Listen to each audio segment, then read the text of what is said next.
शारदीय नवरात्रि में हम जगत जननी जगदम्बा की जब स्थापना करते हैं तो हम कलश की स्थापना क्यों करते हैं। आज शिव महापुराण में शुरुआत में अपन शिव और पार्वती की यही संवाद को लेकर चलते हैं।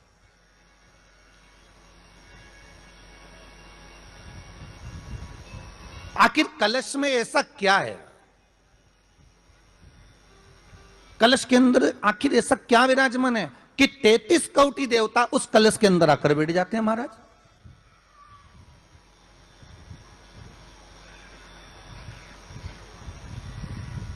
आप कोई यज्ञ करने जा रहे हो, आप कोई पोथी पुराण करने जा रहे हो, आप कोई अच्छा कार्य करने जा रहे हो तो ब्राह्मण देवता कह देते कलश की स्थापना होगी, कलश की शोभा यात्रा निकलेगी, कलश यात्रा निकलेगी, कलश विराजमान होगा। और आज महत्व तक क्यों है? उस कुंभ की उस घड़े की महत्वता कहां से प्रकट हो गई?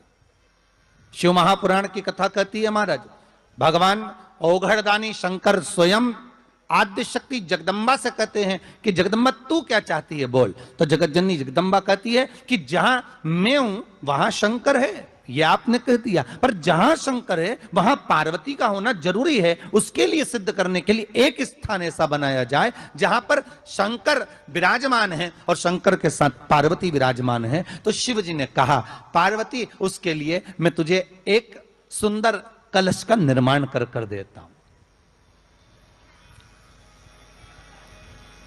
दुनिया का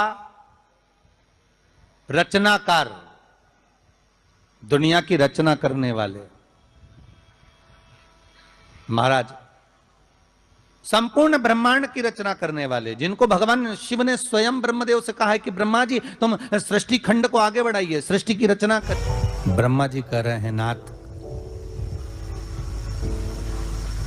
इस सारे ब्रह्मांड को रचना करना है कर दूंगा, मना नहीं है, पर रचना करता भगवान ब्रह्मा जी कहते हैं कि मैं संसार को एकाग्रित करूं उससे पहले 33 कोटि देवताओं को मुझे एकाग्रित करना, और सारे 33 कोटि देवता एक जगह पर आकर विराजमान हो जाए ऐसी कोई व्यवस्था करना।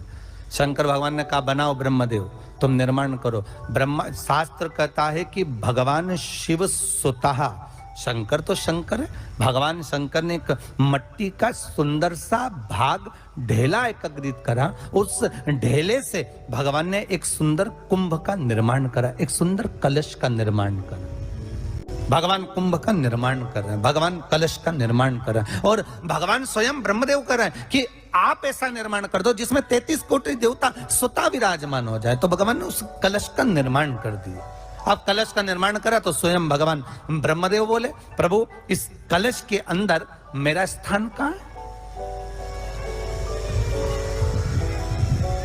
मेरा स्थान कहां है?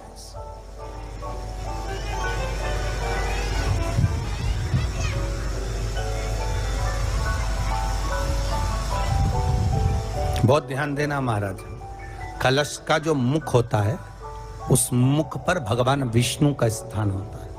किसका स्थान है? भगवान विष्णु का।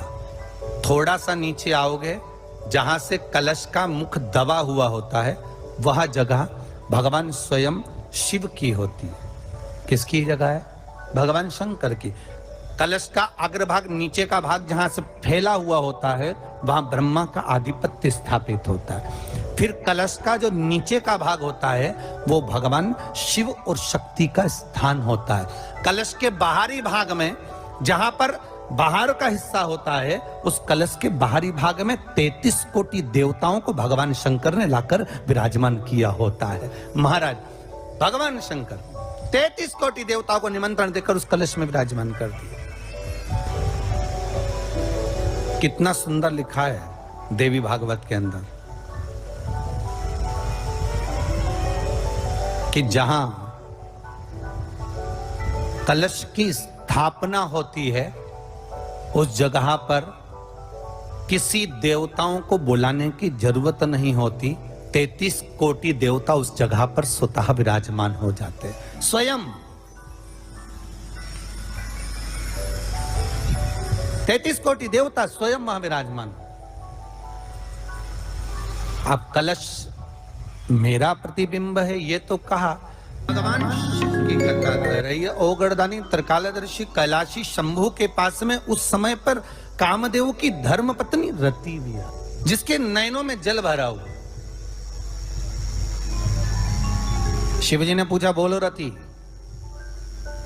आप और यहां जब आपका पति जलकर भस्म हुआ तो हमने वर दिया था आपके पति को कि ये भगवान कृष्ण का पुत्र बनकर मिलेगा आपको, फिर क्यों आप यहाँ पर आई हो, क्या हो गया ऐसा? प्रभु, बात इतनी सी है कि मेरा पति जब आपके नेत्रों की ज्वाला द्वारा जलकर भस्म हो रहा था, उस समय पर वो आम के पेड़ पर बैठा हुआ था। आम के पेड़ पर मेरा पति बैठा हुआ था, उसके चक्कर में वो आम का पेड़ भी जला। तो वो आम का पेड़ जो जला, उसने मुझसे कहा है कि पति का तो उद्धार हो गया, पर हमारा उद्धार कैसे?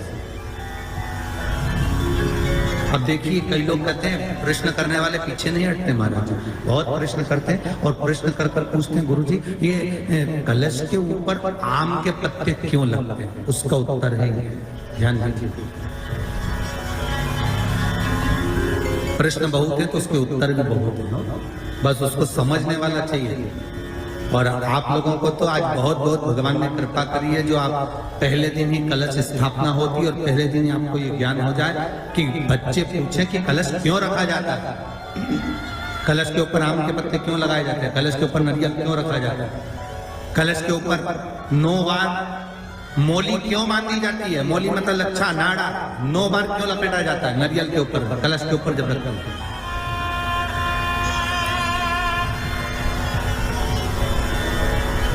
कलश के ऊपर जब जब श्रीफल रखाता है, नारियल रखाता है, तो उस पर 5 बार 7 बार मोली नहीं लपेटी जाएगी, तो 9 ही बार लपेटी जाएगी। 5 या 7 बार लपेटते हैं तो कहते हैं कि लक्ष्मी की छिन्नता होती है, और वो 9 बार लपेटी जाती है तो भरपूर लक्ष्मी का भंडार। भगवान बोले, अब आप आई हो रति, ठीक है, मांगो क्या चाहिए, बस इतनी कृपा कर दीजिए कि आम के वृक्ष का भी उद्धार कर दो।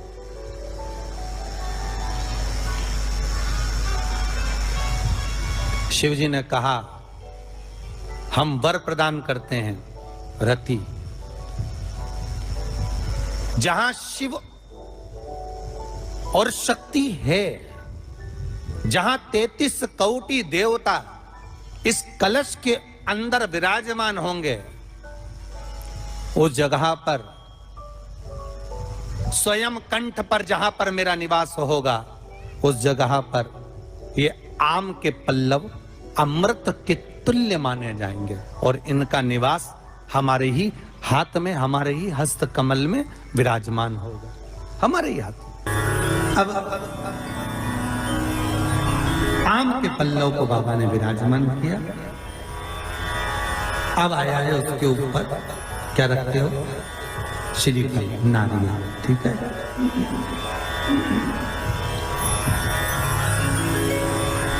नारियल कौन, अब उसका भी प्रसंग शिव महापुराण में, स्कंद पुराण में बड़ा सुंदर है, ठीक है। भगवान शंकर और पार्वती विराजमान है कैलाश पर्वत पर। भगवान शिव के मन में बात आई, शंकर भगवान ने मां पार्वती जी से कहा, हे जगत धात्री। हाँ प्रभु बोलिए, सुनो। तो देवी भागवत में आता है कि जिस जगह पर शंकर भगवान ने पार्वती से एक बात कही कि हमारा मन है कि हम दोनों बालकों की परीक्षा लें, और पार्वती जी ने जब भगवान शिव से कहा कि बच्चों की परीक्षा क्यों लें, संतान अपनी है और इनकी परीक्षा हम क्यों लें, किस आप मत करो परीक्षा, मत करो। शिव तो शिव थे, बुला लिया कार्तिकेय को, गणेश जी को बुलाकर कहा, बुलाकर बोले, जो पृथ्वी की परिक्रमा पहले कर कर आए वो प्रथम गिनती में पूजा जाएगा, प्रथम भाग उसको पूज्य होती है, ठीक है, जाओ परिक्रमा कर कर आओ। अब गणेश जी महाराज बैठ गए चूहे पर, कार्तिकेय बैठ गए मोर पर। कार्तिकेय घर के बड़े थे, उनको ये बात भान में थी, उनको ये बात का ज्ञान था। तो कार्तिकेय जी ने कहा अगर माता पिता का कहना नहीं मानेंगे तो अच्छा नहीं लगेगा। तो कार्तिकेय जी तुरंत मोर पर चढ़कर और परिक्रमा करने निकल गए। अब गणेश जी तो चूहे को बुलाए, फिर चूहा वग गया, फिर पकड़ के लाए, फिर चूहा वग गया। अब उन्होंने चूहे पर बैठ गए, बैठकर जैसे चले शंकर जी के पास में तो शिव जी को प्रणाम कर कर कहा पिताजी परिक्रमा करने जा रहा हूं। शंकर बोले जा। अब इनको क्या मालूम था कि यहीं लगा लेगा। गणेश जी से पूछा कि तुमको भेजा था कि तुम पृथ्वी की परिक्रमा करने जाओ, तो तुम ये क्या कर रहे हो। गणेश जी बोले पिताजी शांत रहिए और परिक्रमा लगाने दीजिए। और परिक्रमा लगाई गणेश जी महाराज ने, एक नहीं 3, और 3 परिक्रमा लगा के सामने खड़े हो गए। पिताजी वर दीजिए। पिताजी ने पूछा काय का वर। पृथ्वी की परिक्रमा करके आया। शंकर भगवान बोले बता मेरे आजू बाजू घूम लिया और क्या पृथ्वी की परिक्रमा कर लिया। परिक्रमा लगा कर आकर खड़े होकर के आशीर्वाद दे दो। तो पूछा आशीर्वाद क्यों, तो कहा प्रभु हमने परिक्रमा करी। तो शंकर भगवान बोले आजू बाजू घूम लिया और क्या परिक्रमा कर लिया,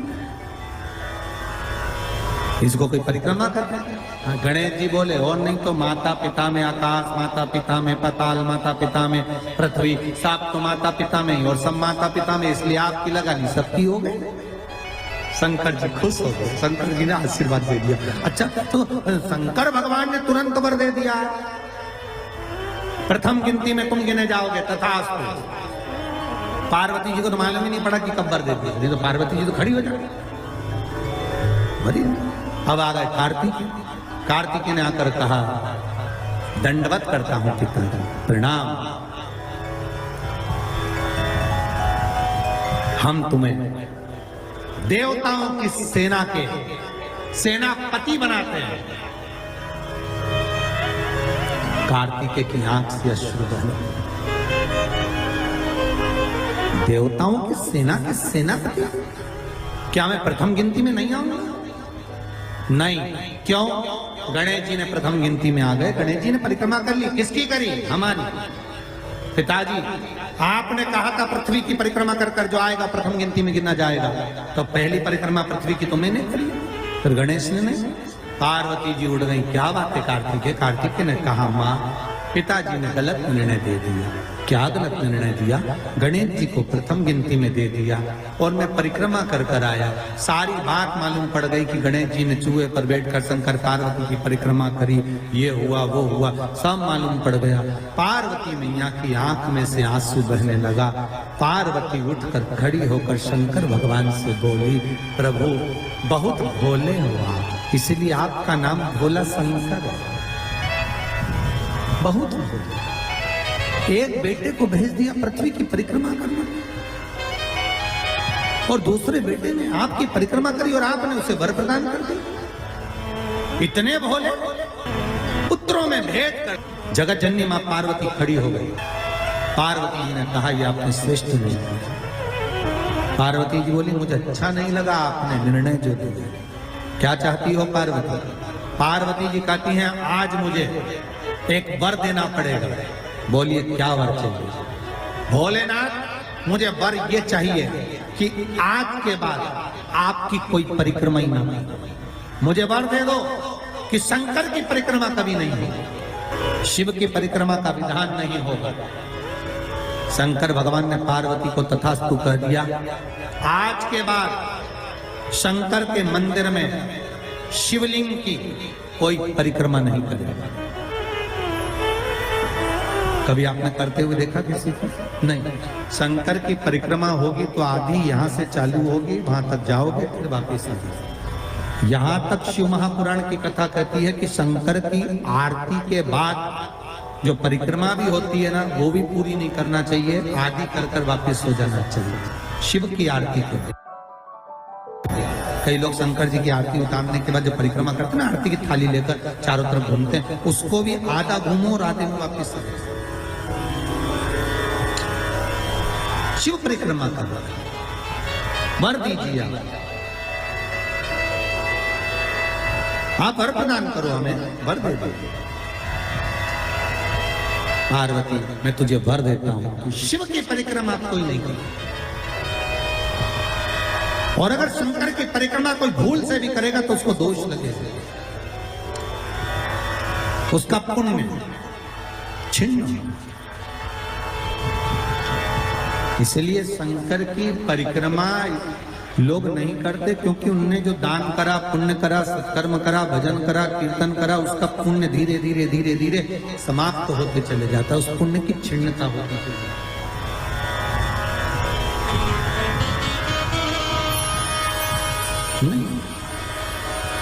पार्वती जी बोले, प्रभु हम एक मेरा निवेदन स्वीकार करेंगे, बोलो क्या बात है। पार्वती जी बोलती हैं, आपने गणेश जी को प्रथम पद दिया है, तो इस कार्तिकेय को भी प्रथम पद प्रदान करिए। शिव जी बोले, ये नहीं हो सकता, क्योंकि प्रथम पद एक ही होता है। प्रथम पद केवल एक होगा और वो एक पद मैंने प्रदान कर दिया, अब मैं दूसरा पद कैसे दे सकता, मैं दूसरा पद कैसे प्रदान कर सकता, मैं दूसरा पद कैसे दे सकता। पार्वती, एक काम हो सकता, बोलिए प्रभु। मैं कार्तिकेय को कुछ ऐसा बना देता हूं कि जहां पर गणेश प्रथम पद में रहेगा तो ये कार्तिकेय भी प्रथम पद में पूजा जाएगा, बना दीजिए। भगवान शंकर ने कार्तिकेय को श्रीफल का निर्माण कर दिया, स्कंद पुराण का क्या बनाया है, श्रीफल, नारियल। ये नारियल किसका प्रतिबिंब है, तो कहा ये कार्तिकेय जी का प्रतिबिंब है। किसका प्रतिबिंब है, कार्तिकेय जी का। तो गणेश जी की पूजन जो कलश के रूप में होती है, तो उसके ऊपर जो श्रीफल रखाता है वो स्कंद देव है, कार्तिकेय है। वो स्कंद देव, वो कार्तिकेय। सारे ग्रहों को शांत करने के लिए, कार्य को सिद्ध करने के लिए, कार्य की सफलता के लिए, व्यक्ति की मनोकामना पूर्ण करने के लिए कलश के ऊपर क्या रखा जाता है, जम के बोलिए, नारियल, श्रीफल रखा जाता है, जो कार्य की सफलता प्रदान